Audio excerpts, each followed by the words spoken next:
2026 জুনের মধ্যে জাতীয় নির্বাচন, জানালো প্রেস উইং।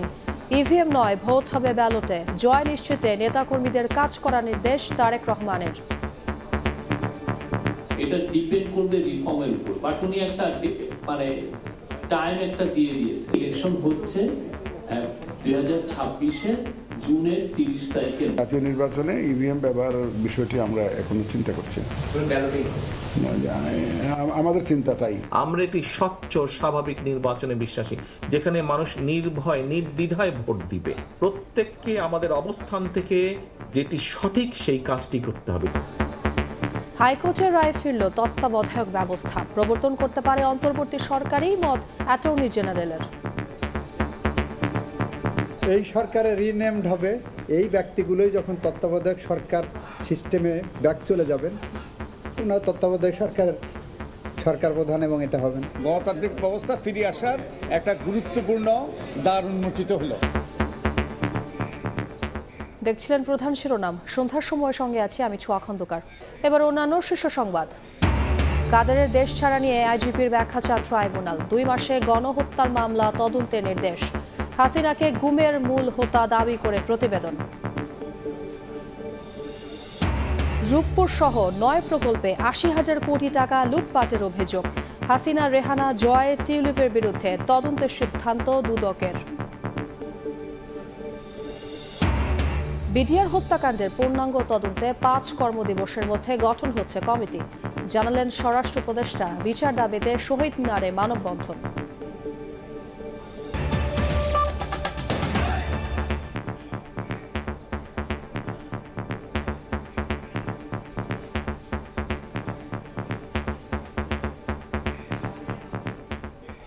জাতীয় নির্বাচন হবে 2026 সালের 30 জুনের মধ্যে, এমনটাই জানিয়েছেন প্রধান উপদেষ্টার প্রেস সচিব শফিকুল আলম। বিকেলে ফরেন সার্ভিস একাডেমিতে সংবাদ সম্মেলনে তিনি বলেন, জাতীয় ঐক্যমত কমিশনের মতামতের ভিত্তিতে নির্বাচনের সময়সীমা কম বেশি হতে পারে। আগামী জাতীয় সংসদ নির্বাচন নিয়ে 16 ডিসেম্বর স্পষ্ট বার্তা দিয়েছেন প্রধান উপদেষ্টা ডক্টর মোহাম্মদ ইউনূস। একদিন পর মঙ্গলবার সন্ধ্যায় রাজধানীর ফরেন সার্ভিস একাডেমিতে সংবাদ সম্মেলনে প্রধান উপদেষ্টার প্রেস উইং জানালো, নির্বাচন হবে 2026 সালের 30 জুনের মধ্যে। এক্সাক্ট ডেট কি এটা তো সত্যিকার অর্থে অনেক ক্ষেত্রে এটা ডিপেন্ড করবে রিফর্মের উপর, বাট উনি একটা টাইম একটা দিয়ে দিয়েছেন। এর চেয়ে আর ক্লিয়ার রোড ম্যাপ আর কি হতে পারে? আপনি এক্সপেক্ট করতে পারেন যে ইলেকশন হচ্ছে 2026-এর জুনের 30 তারিখের মধ্যে। এটা তো একটি স্পষ্ট রোড ম্যাপ। এ সময় আরও জানানো হয়, 6টি সংস্কার কমিশন প্রধানকে নিয়ে গঠিত হবে জাতীয় ঐক্যমত কমিশন। তাদের কাজ সম্পন্ন হওয়ার পর মতামতের ভিত্তিতে নির্বাচনের সময়সীমা কম বেশি হতে পারে। তো জাতীয় ঐক্যমত যদি সংস্কারের বিষয়গুলোতে তৈরি হয়ে যায়, তাহলে নির্বাচনের দিনক্ষণও আসলে নির্বাচন কমিশন তখন হয়তোবা জানিয়ে দিতে পারবে। এছাড়া নির্বাচনের জন্য যে প্রস্তুতির বিষয় আছে, সেই প্রস্তুতির কাজ তো নির্বাচন কমিশন শুরু করেই দিয়েছে। সরকার ব্রডার পার্সপেক্টিভ থেকে নির্বাচনের একটা সম্ভাব্য সময়সীমার কথা বলেছেন। বিশ্ববিদ্যালয় মঞ্জুরি কমিশনের নাম পরিবর্তন করে বিশ্ববিদ্যালয় কমিশন করা হবে বলেও জানানো হয় সংবাদ সম্মেলনে। নাজমুস সালেহী, সময় সংবাদ, ঢাকা। ইভিএম নয়, ব্যালটের মাধ্যমে জাতীয় নির্বাচন আয়োজনে প্রস্তুত হচ্ছে নাসিরউদ্দিন কমিশন। সিইসি বলছেন, সরকারের চাহিদা মতো সময়ে ভোটের জন্য প্রস্তুত থাকবে ইসি। নির্বাচনে আওয়ামী লীগের থাকা বা না থাকা রাজনৈতিক ফয়সালার বিষয় বলেও জানান সিইসি। 2025 সালের শেষ দিক থেকে 2026 সালের প্রথমার্ধের মধ্যে নির্বাচনের সময় নির্ধারণ করা যায়। বিজয় দিবসের ভাষণে প্রধান উপদেষ্টা আগামী বছরের শেষে অথবা 2026 সালের প্রথমার্ধের মধ্যে ত্রয়োদশ জাতীয় সংসদ নির্বাচনের ইঙ্গিত দিয়েছেন। এরপর থেকেই শুরু নির্বাচন নিয়ে আলোচনা। আছে নির্বাচন আয়োজনে কমিশন কতটা প্রস্তুত সেই বিষয়টিও। সাম্প্রতিক এসব প্রসঙ্গে নির্বাচন ভবনে গণমাধ্যম কর্মীদের সঙ্গে কথা বলেন প্রধান নির্বাচন কমিশনার। তিনি জানান, সরকারের চাহিদা মতো নির্বাচনের জন্য প্রস্তুত থাকবে ইসি। ন্যাশনাল ইলেকশন সুন্দরভাবে ডেলিভার করার জন্য যা যা প্রস্তুতি দরকার আমরা ওয়ার্ড ভোটিং এগিয়ে নিচ্ছি। সুষ্ঠু, সুন্দর, একদম স্বতঃস্ফূর্তভাবে মানুষ যাতে ভোট দিতে পারে, সুন্দর পরিবেশে ভোট দিতে পারে, নিজের ভোট নিজের ইচ্ছা মতো দিতে পারে, সেরকম একটা পরিবেশ দেওয়ার জন্য কোথাও যদি আইন চেঞ্জ করা লাগে, কোথাও যদি বিধি চেঞ্জ করা লাগে, will do that. Electronic voting মেশিনের পরিবর্তে আসন্ন জাতীয় নির্বাচন ব্যালটে হবে বলেও জানান সিএসি নাসিরউদ্দিন। জাতীয় নির্বাচনে ইভিএম ব্যবহারের বিষয়টি আমরা এখনো চিন্তা করছি না। রাজনৈতিক দলগুলোর সঙ্গে কমিশনের তরফে আলোচনা হবে বলেও জানিয়েছেন সিএসি। তার মতে নির্বাচনে আওয়ামী লীগের থাকা কিংবা না থাকা রাজনৈতিক ফয়সালার বিষয়। এখানে কিন্তু রাজনৈতিক দলগুলাই হচ্ছে মেইন প্লেয়ার, এরাই হচ্ছে মূল অংশীজন। যখনই আমরা প্রয়োজন বোধ করব, যে দলের সাথে আলোচনা করার প্রয়োজন বোধ করব, আমরা ইনশাল্লাহ এটা আলোচনা আমরা চালিয়ে যাব। আর আওয়ামী লীগের বিষয়ে এটা নিয়ে একটা বিতর্ক চলছে, রাজনৈতিক বিতর্ক চলছে। ভোটের সুষ্ঠু পরিবেশ তৈরি করাই প্রধান কাজ উল্লেখ করে সিএসি বলেন, কোনো রাজনৈতিক এজেন্ডা নেই বর্তমান কমিশনের। কাউসারা চৌধুরী কুমু, সময় সংবাদ, ঢাকা। নিশিরাতের ভোটে নয়, বিএনপি সুষ্ঠু ও নিরপেক্ষ নির্বাচনে বিশ্বাসী, এমনটা বলেছেন দলটির ভারপ্রাপ্ত চেয়ারম্যান তারেক রহমান। তিনি বলেন, জনগণ যাতে মুক্তভাবে ভোট দিতে পারে সেই পরিবেশ তৈরি করতে হবে। রাজধানীতে রাষ্ট্র কাঠামো মেরামতে 31 দফা বিষয়ক কর্মশালায় নেতাকর্মীদের গ্রামে গ্রামে গিয়ে জনমত গঠনের নির্দেশ দেন তারেক রহমান। নতুন রাজনৈতিক বন্দোবস্ত ও রাষ্ট্র কাঠামো মেরামতে 31 দফা বাস্তবায়নের লক্ষ্যে ঢাকা, গাজীপুর ও নারায়ণগঞ্জের নেতাকর্মীদের নিয়ে দিনব্যাপী বিএনপির কর্মশালা তৎক্ষণাৎ খুব বেশি গুরুত্ব দিয়েছে। নির্বাচনকে সামনে রেখে নেতাকর্মীদের দিক নির্দেশনা দেন দলটির ভারপ্রাপ্ত চেয়ারম্যান। বলেন, জনগণ যাতে মুক্তভাবে ভোট দিতে পারে সেই পরিবেশ তৈরি করতে হবে। আমি নির্বাচনে তো বিশ্বাসী না, আমরা নিশিরাতের নির্বাচনেও বিশ্বাসী না, আমরা ভোট ডাকাতের নির্বাচনেও বিশ্বাসী না। আমরা একটি স্বচ্ছ স্বাভাবিক নির্বাচনে বিশ্বাসী, যেখানে মানুষ নির্ভয় নির্দ্বিধায় ভোট দিবে। রাষ্ট্র সংস্কারে 31 দফা বাস্তবায়নে গ্রামে গ্রামে জনমত গড়ে তোলার নির্দেশ দেন তারেক রহমান। বাংলাদেশের মানুষ তাকিয়ে আছে বিএনপির দিকে, বা বিএনপির কাছ থেকে তাদের ভালো বড় কিছু প্রত্যাশা। কোটি কোটি মানুষের যখন প্রত্যাশা থাকে, তখন সেই দায়িত্বটি কিন্তু অনেক বড় থাকে। কর্মশালার শুরুতে কেন্দ্রীয় নেতারা বলেন, নির্বাচন হওয়া উচিত প্রধান উপদেষ্টা ঘোষিত সম্ভাব্য রোডম্যাপের আগেই, আর সংস্কার হবে সংসদে জনগণের সমর্থন নিয়ে। নির্বাচনের ব্যাপারে যে আশ্বাস দিয়েছেন, আমরা মনে করি আরো যৌক্তিক সময়ের মধ্যে নির্বাচনটা হওয়া খুব বেশি জরুরি। নির্বাচনের সঙ্গে স্থিতিশীলতা জড়িত, নির্বাচনের সঙ্গে গণতন্ত্রের ভিত জড়িত। স্বার্থ হাসিলে কেউ যাতে দলের ভাবমূর্তি নষ্ট না করতে পারে এ নিয়ে নেতাকর্মীদের সতর্ক করেন তারেক রহমান। মহিলাদেরকে বা আমাদের নারী সমাজের। আলতাফ হোসাইন, সময় সংবাদ, ঢাকা। এক যুগেরও বেশি সময় পর ফিরল তত্ত্বাবধায়ক সরকার ব্যবস্থা। মঙ্গলবার এ সংক্রান্ত সংবিধানের ৫ম সংশোধনী আংশিক বাতিল করে রায় দেন হাইকোর্ট। অ্যাটর্নি জেনারেল বলেন, চাইলে বর্তমান সরকারই তত্ত্বাবধায়ক ব্যবস্থা প্রবর্তন করতে পারে। অন্যদিকে গণভোটের বিধান ফিরিয়ে এনেছে হাইকোর্ট, আর অসাংবিধানিকভাবে ক্ষমতা দখলে রাষ্ট্রদ্রোহিতা সংক্রান্ত 2টি ধারাও বাতিল করা হয়েছে। 2011 সালের 30 জুন জাতীয় সংসদে পাশ হয় ৫ম সংশোধনী। এর মাধ্যমেই তত্ত্বাবধায়ক সরকার ব্যবস্থা বাতিল করা হয়। মঙ্গলবার উচ্চ আদালত ৫ম সংশোধনী আংশিক বাতিল করে রায় দেন। এতে ফিরে এলো তত্ত্বাবধায়ক ব্যবস্থা। তবে কবে থেকে তা কার্যকর হবে এ নিয়ে ব্যাখ্যা দেন আইনজীবীরা।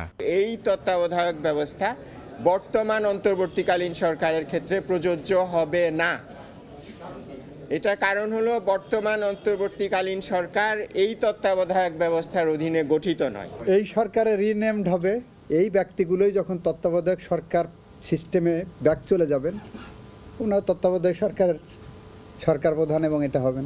সংবিধান সংশোধনে গণভোটের বিধানের পক্ষে রায় দেন হাইকোর্ট। একই সঙ্গে অসাংবিধানিকভাবে ক্ষমতা দখল, রাষ্ট্রদ্রোহিতা এবং এর সাজা সংক্রান্ত বিধান 2টিও বাতিল করেছেন উচ্চ আদালত। ৫ম সংশোধনীর মাধ্যমে এমন কিছু পরিবর্তন আনা হয়েছে যেখানে সংবিধানের যে ফেব্রিক, এই ফেব্রিককে নষ্ট করে দেওয়া হয়েছে। রায় আদালত বলেন, ৫ম সংশোধনীর মাধ্যমে সংবিধানের মূল কাঠামো ধ্বংস করা হয়েছে। বেসিক স্ট্রাকচারটা তৈরি হয় পিপলসের উইলের উপরে, সেটাও আদালত বলেছে, এবং সেই পিপলসের উইলের তারা কোনো তোয়াক্কা করেন নাই। আর জাতির পিতা সংক্রান্ত বিধানগুলো বিষয়ে আগামী সংসদ সিদ্ধান্ত নেবে বলেও রায় দেন হাইকোর্ট। ৫ম সংশোধনী বাতিলের নির্দেশনা চেয়ে হাইকোর্টে রিট করেছিলেন সুশাসনের জন্য নাগরিকের সম্পাদক বদিউল আলম মজুমদার সহ 5 ব্যক্তি। বুলবুল রেজা, সময় সংবাদ, ঢাকা। সন্ধ্যার সময় আরও থাকছে। সিনিয়র সহকারী সচিব থেকে যুগ্ম সচিব পর্যন্ত পদোন্নতি হবে পরীক্ষার মাধ্যমে। শিক্ষা ও স্বাস্থ্যকে স্বতন্ত্র ক্যাডার করার সুপারিশ করবে সংস্কার কমিশন। ওবায়দুল কাদের কিভাবে দেশ ছেড়ে পালালেন প্রশ্ন উঠল আন্তর্জাতিক অপরাধ ট্রাইব্যুনালে। 2 সপ্তাহের মধ্যে ব্যাখ্যা চেয়েছেন আদালত। জুলাই আগস্টের গণহত্যার মামলায় শেখ হাসিনার বিরুদ্ধে 2 মাসের মধ্যে তদন্ত শেষ করার নির্দেশও দেওয়া হয়েছে। আর ইন্টারপোলের রেড নোটিশের অগ্রগতি জানাতে বলা হয়েছে 2 সপ্তাহের মধ্যে। এদিন আওয়ামী লীগের মন্ত্রী, আমলা, বিচারপতি সহ 16 জনকে হাজির করা হয়। এদিকে গুমের ঘটনায় শেখ হাসিনার সংশ্লিষ্টতার প্রতিবেদন ট্রাইব্যুনালে জমা দেওয়া হয়েছে। শুনানির শুরুতে গুম কমিশনের আংশিক রিপোর্ট আদালতে উপস্থাপন করে প্রসিকিউশন। রিপোর্ট অনুযায়ী তারা বলেন, জুলাই আগস্টের গণহত্যা এবং গত 16 বছরের গুম খুন অপহরণের নিউক্লিয়াস ছিলেন শেখ হাসিনা। 2 মাসের মধ্যে শেখ হাসিনার তদন্ত শেষ করার নির্দেশ দেন বিশেষ ট্রাইব্যুনাল। 2 সপ্তাহের মধ্যে জানাতে বলা হয়েছে ইন্টারপোলের রেড নোটিশ ও তাকে দেশে ফিরিয়ে আনার অগ্রগতি। অপরাধের নিউক্লিয়াস শেখ হাসিনা, তিনি তার গ্রেপ্তারের ব্যাপারে যে আমরা ইন্টারপোলের মাধ্যমে রেড নোটিশ জারি করা, আদালতের যে গ্রেপ্তারি পরোয়ানা সেটা কার্যকরের কি ব্যবস্থা, এবং ভারতের সাথে সম্পাদিত যে অপরাধীর বহিঃসমর্পণ চুক্তি অর্থাৎ এক্সট্রাডিশন ট্রিটি, সেই অনুযায়ী কতদূর ব্যবস্থা নেওয়া হয়েছে সেটা জানার জন্য আদালত পরবর্তী 2 সপ্তাহের মধ্যে একটা প্রতিবেদন চেয়েছেন। বড় জ্বালা জ্বালা, পালাবো না, প্রয়োজনে ফখরুল সাহেবের বাসায় গিয়ে উঠবো, কি জায়গা দেবেন? ওবায়দুল কাদের কোথায়, সেই প্রশ্ন ওঠে ট্রাইব্যুনালে। প্রসিকিউশনের দাবি, গ্রেফতারি পরোয়ানা জারির পরও দেশে ছিলেন কাদের। তাহলে কিভাবে দেশ ছাড়লেন? 2 সপ্তাহের মধ্যে এর ব্যাখ্যা দিতে বলা হয়েছে আইজিপিকে। ওবায়দুল কাদের বাংলাদেশেই গত 3 মাস ছিলেন। গ্রেপ্তারি পরোয়ানা জারি হওয়ার পরে বাংলাদেশে কোথায় তিনি কিভাবে ছিলেন, কেন তাকে গ্রেপ্তার করা হয়নি, বা তিনি কিভাবে পরবর্তীতে বাংলাদেশের সীমান্ত অতিক্রম করেছেন, এই ব্যাপারে আইন শৃঙ্খলা রক্ষাকারী বাহিনীর কাছে একটা ব্যাখ্যা চাওয়া হয়েছে। 9 প্রকল্প থেকে সাবেক প্রধানমন্ত্রী শেখ হাসিনা সহ তার পরিবারের 4 জনের বিরুদ্ধে 80,000 কোটি টাকা আত্মসাৎ এবং পাচারের অভিযোগ অনুসন্ধান করবে দুদক। বিকেলে ব্রিফিংয়ে এসব সিদ্ধান্তের কথা জানান দুদক মহাপরিচালক। মার্কিন প্রতিষ্ঠান গ্লোবাল ডিফেন্স কর্পের প্রতিবেদনে গেল আগস্টে উঠে আসে রূপপুর পরমাণু বিদ্যুৎ কেন্দ্র নির্মাণ প্রকল্প থেকে বিপুল পরিমাণ অর্থ আত্মসাৎ করেছেন সাবেক প্রধানমন্ত্রী শেখ হাসিনা ও তার পরিবারের কিছু সদস্য মিলে। এরপর ওই প্রতিবেদনের সূত্র ধরে প্রচুর লেখালেখি এবং সমালোচনা হয় দেশেও। গণমাধ্যমের প্রতিবেদন যুক্ত করে বিষয়টি নিয়ে হাইকোর্টে রিট করা হয়। এবার 9টি প্রকল্পে 80,000 কোটি টাকা অনিয়ম ও দুর্নীতির অভিযোগে শেখ হাসিনা, শেখ রেহানা, সজীব ওয়াজেদ জয় এবং টিউলিপ সিদ্দিকের বিরুদ্ধে অনুসন্ধানের সিদ্ধান্ত নিয়েছে দুর্নীতি দমন কমিশন। রূপপুর পারমাণবিক বিদ্যুৎ কেন্দ্রের নির্মাণের নামে প্রায় 59,000 কোটি টাকা লুটপাটের অভিযোগও সাবেক প্রধানমন্ত্রী জনাব শেখ হাসিনা, তার ছেলে জনাব সজীব আহমেদ ওয়াজেদ জয়, তার ছোট বোন শেখ রেহানা ও তার ছোট বোনের মেয়ে টিউলিপ সিদ্দিকী ও অন্যান্যদের বিরুদ্ধে দাখিলকৃত অভিযোগের বিষয়েও অনুসন্ধানের সিদ্ধান্ত গৃহীত হয়েছে। এছাড়া সাবেক ডিবি প্রধান হারুনুর রশিদ, তার স্ত্রী ও ভাইয়ের বিরুদ্ধে জ্ঞাত আয় বহির্ভূত সম্পদের তথ্য পাওয়ায় মামলা রুজু করেছে দুদক। মামলার তালিকায় আরও আছেন সাবেক শিক্ষামন্ত্রী মহিবুল হাসান নওফেল ও শেখ হাসিনার ব্যক্তিগত সহকারী মোহাম্মদ জাহাঙ্গীর ও তার স্ত্রী। মোহাম্মদ জাহাঙ্গীর আলম, সাবেক প্রধানমন্ত্রী শেখ হাসিনার ব্যক্তিগত সহকারী, 1251 কোটি 25,33,778 টাকা লেনদেনের অস্বাভাবিক লেনদেনের তথ্যাদি পাওয়া গেছে।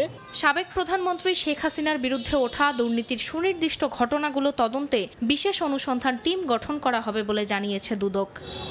ফারজানা আক্তার, সময় সংবাদ, ঢাকা।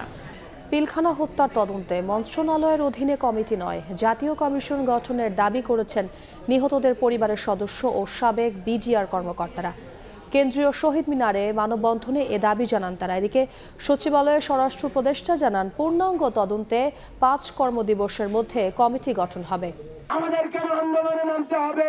আপনারা বিপ্লবী সরকার নন বটে, কিন্তু আপনারা বিপ্লবীদের প্রতিনিধিত্ব করছেন ওইখানে। সুষ্ঠু তদন্ত এই মুহূর্তে আগামী 24 ঘন্টার মধ্যে কমিশন গঠন করে তার নমুনা সাবেক বিডিআর কর্মকর্তারা বলেন, সত্য গোপনে বারবার প্রহসনের কমিটি করেছিল পতিত আওয়ামী লীগ সরকার। এবার তাই সুষ্ঠু তদন্তের স্বার্থে গঠন করতে হবে জাতীয় কমিশন। এটা স্বরাষ্ট্র মন্ত্রণালয়ের কোনো কমিটি হবে না, এটা জাতীয় কমিটির কমিশন হতে হবে। যারা স্বরাষ্ট্র মন্ত্রণালয়ে আছেন অনুগ্রহপূর্বক গেজেটে পাবলিশ করেন, আমাদের রাজপথে নেওয়াবেন না। ফ্যাসিস্ট রেজিমের কোনো ব্যক্তিকে এই তদন্ত কমিটিতে রাখা যাবে না। সচিবালয়ে ব্রিফিংয়ে স্বরাষ্ট্র উপদেষ্টা জানান, পিলখানা হত্যাযজ্ঞের বিচারের জন্য 5 কার্যদিবসের মধ্যে গঠন করা হবে তদন্ত কমিটি। বিডিআর হত্যাকাণ্ডের ন্যায় বিচার নিশ্চিতকরণে আগামী 5 কার্যদিবসের মধ্যে একটি তদন্ত কমিটি গঠন করা হবে। এদিকে রোহিঙ্গা প্রত্যাবাসন নিয়ে থাইল্যান্ড সফরে আলোচনা হবে বলে জানিয়েছেন পররাষ্ট্র উপদেষ্টা তৌহিদ হোসেন। সন্ধ্যায় মন্ত্রণালয়ের ব্রিফিংয়ে কথা বলেন তিনি। বিজয় দিবস নিয়ে ভারতের প্রধানমন্ত্রী নরেন্দ্র মোদীর ফেসবুক পোস্ট প্রসঙ্গেও কথা বলেন উপদেষ্টা। উনি তার মতো করে একটা জিনিস বলেছেন, আমরা আমাদের মতো করে বলব। ভারতের পররাষ্ট্রমন্ত্রী বাই নেম আমাকে অভিনন্দন জানিয়েছেন এই বিজয় দিবস উপলক্ষে, যে 13 লক্ষ রোহিঙ্গা বাংলাদেশে আছে, আশ্রয় নিয়েছে, তাদেরকে নিরাপত্তার সাথে এবং অধিকারের সাথে ফেরত নিতে হবে। আজকে আমি ফেরত পাঠাতে পারবো না, এটা তো আপনারা সবাই বোঝেন, ওখানে একটা যুদ্ধ চলছে সত্যিকার অর্থে। কিন্তু যখন সেটেল ডাউন করবে সবকিছু, তখন আমাদের এই একটাই লক্ষ্য, এই লক্ষ্যেই আমরা কাজ করতে থাকবো। ডেট আমাদের জন্য গুরুত্বপূর্ণ, কারণ অনেকগুলি গুরুত্বপূর্ণ দেশ এটার সদস্য। সিনিয়র সহকারী সচিব থেকে যুগ্ম সচিব পর্যন্ত পদোন্নতিতে পরীক্ষা পদ্ধতি চালুর কথা ভাবছে জনপ্রশাসন সংস্কার কমিশন। এছাড়া ক্যাডার পরিবর্তনের ক্ষেত্রেও দিতে হবে পরীক্ষা। পাশাপাশি সরকারি চাকরি এবং নাগরিকদের পাসপোর্টে পুলিশ ভেরিফিকেশন বাতিলের পক্ষেও মত কমিশনের। সকালে গণমাধ্যম কর্মীদের সঙ্গে আলোচনায় উঠে আসে এসব বিষয়। জনপ্রশাসনের সংস্কার আনতে অন্তর্বর্তীকালীন সরকার গঠিত কমিশন বিভিন্ন শ্রেণী পেশার প্রতিনিধিদের ফোরামে আলোচনার ধারাবাহিকতায় মঙ্গলবার বৈঠক করে গণমাধ্যম কর্মীদের সঙ্গে। আলোচনায় উঠে আসে আমলাতন্ত্রের সমালোচনা, সরকারি কর্মকর্তা কর্মচারীর আচরণ সহ নানা বিষয়ে জটিলতা তুলে ধরেন গণমাধ্যম কর্মীরা। এ সময় শিক্ষা ও স্বাস্থ্য ক্যাডারকে স্বতন্ত্র ক্যাডারে রূপান্তর, পুলিশ ভেরিফিকেশন বাতিল, নতুন পদায়নে পরীক্ষার বিধান সুপারিশ করার কথা জানান কমিশন প্রধান। প্রত্যেক ডিভিশনে একজন করে অফিসার দিতে হবে। আর আমাদের চিন্তা, এখন আমরা আলাপ করছি এটা সম্ভবত জুডিশিয়াল সার্ভিসের অফিসার দেওয়া হবে, অ্যাডমিনিস্ট্রেশন সার্ভিসের না। জনপ্রশাসন মন্ত্রণালয়ের সচিবের মতে আমলাতন্ত্র কখনো গণতন্ত্রকে রক্ষা করতে পারবে না। স্বাস্থ্য কমিশনকে আলাদা করার পরামর্শ দিয়েছি এবং শিক্ষা ক্যাডারকে আলাদা পরামর্শ করে দিয়েছি। এতে এটা বিরাট সেগমেন্টেশন এটা হয়ে যাবে। আর অনলাইনে প্রায় 1 লক্ষের উপরে আমরা সুপারিশ পেয়েছি। বিভিন্ন প্রস্তাবনা যাচাই বাছাই করে ডিসেম্বরের শেষেই সরকারের কাছে চূড়ান্ত প্রতিবেদন সুপারিশ আকারে দেবে কমিশন। সানবীর রূপল, সময় সংবাদ, ঢাকা। দেশ থেকে পালিয়ে যাওয়ার পর প্রথম মুখ খুলেছেন সিরিয়ার ক্ষমতাচ্যুত প্রেসিডেন্ট বাশার আল আসাদ। সোমবার সিরীয়বাসীর উদ্দেশ্যে দেয়া বিবৃতিতে বলেন, পালানোর কোনো পরিকল্পনা ছিল না তার। 8 ডিসেম্বর সকালে আসাদ সিরিয়ার হেইমিমে রাশিয়ার বিমান ঘাঁটিতে যান যুদ্ধ প্রস্তুতি দেখতে। সেখানে হামলা হওয়ার পর তাকে মস্কোতে নিয়ে যাওয়ার সিদ্ধান্ত নেয় ক্রেমলিন। তবে এই বিবৃতি নিয়ে তৈরি হয়েছে ধোঁয়াশা, কারণ বিবৃতিটি প্রকাশ করা হয়েছে সিরিয়ান প্রেসিডেন্সি টেলিগ্রাম অ্যাকাউন্টে। যদিও এটি বর্তমানে কার নিয়ন্ত্রণে রয়েছে তা স্পষ্ট নয়। এদিকে আন্তর্জাতিক সম্প্রদায়ের কাছে সন্ত্রাসী আখ্যা পেলেও সরকার হিসেবে স্বীকৃতি চায় বিদ্রোহী গোষ্ঠী। ওয়েস্ট ইন্ডিজ বাংলাদেশ টি-20 সিরিজের খবর। সিরিজ জয়ের লক্ষ্যে কাল ভোরে দ্বিতীয় টি-20তে মাঠে নামবে টাইগাররা। এ ম্যাচ জিতলেই প্রায় 3.5 বছর পর দেশের বাইরে কোনো টেস্ট খেলুড়ে দলের বিপক্ষে সিরিজ জিতবে বাংলাদেশ। ম্যাচ শুরু হবে ভোর 6টায়। প্রথম ম্যাচে শেখ মাহিদির অলরাউন্ড পারফরমেন্সে দারুণ জয় তুলে নেয় বাংলাদেশ। সে ধারাবাহিকতা দ্বিতীয় ম্যাচেও ধরে রাখতে চায় টাইগার্স। প্রায় 1 বছর পর দলে ফিরে ব্যাট হাতে অবদান রেখেছেন শামীম পাটোয়ারি। প্রথম ম্যাচে জয় আত্মবিশ্বাস বাড়িয়েছে দলের। যদিও অধিনায়ক লিটনের অফ ফর্ম কিছুটা চিন্তার কারণ টিম ম্যানেজমেন্টের জন্য। উইনিং কম্বিনেশন ধরে রেখেই এই ম্যাচে মাঠে নামতে পারে বাংলাদেশ। এ পর্যায়ে শীর্ষ সংবাদ জানিয়ে দিচ্ছে আরেকবার। 26 জুনের মধ্যে জাতীয় নির্বাচন জানালো প্রেস উইং। ইভিএম নয়, ব্যালটে ভোট করার চিন্তা ইসির। জয় নিশ্চিতে নেতাকর্মীদের কাজ করার নির্দেশ তারেক রহমানের। হাইকোর্টের রায় ফিরল তত্ত্বাবধায়ক ব্যবস্থা প্রবর্তন করতে পারে অন্তর্বর্তী সরকারই, মত অ্যাটর্নি জেনারেলের। অসাংবিধানিক ক্ষমতা দখল সংক্রান্ত 2টি ধারা বাদ। এবং ওবায়দুল কাদেরের দেশ ছাড়া নিয়ে আইজিপির ব্যাখ্যা চান ট্রাইব্যুনাল। 2 মাসে গণহত্যার মামলা তদন্তের নির্দেশ। হাসিনাকে গুমের মূল হোতা দাবি করে প্রতিবেদন।